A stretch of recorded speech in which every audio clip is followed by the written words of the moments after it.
皆さんこんにちは、かなおです。なおかです。今回は発売3日目となるクォーターセンチュリークロニクルサイドユニティのクオシク高額カードランキング相場トップ50やっていこうと思います。今回はトップ50なのね。200枚の相場調べが想像以上にしんどいもので、だから昨日のブラックマジシャンの相場余裕なくて間違ってたんだ。別にそれは多分関係ないと思うけど、はい、すいませんでした。1800円を18000円ってどんな間違い方よ。間違い方言わないで、恥ずかしい。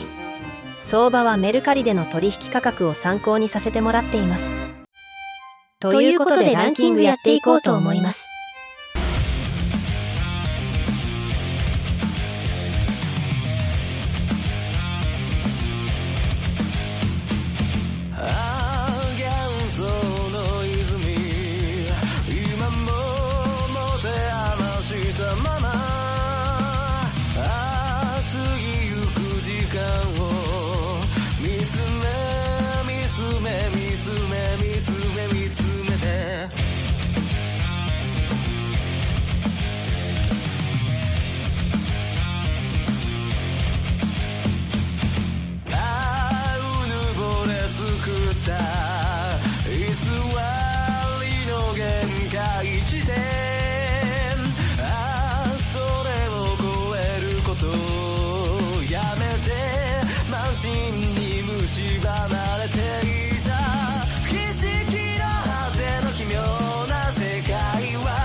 今回の動画は以上となります。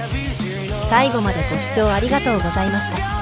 高評価、チャンネル登録よろしくお願いします。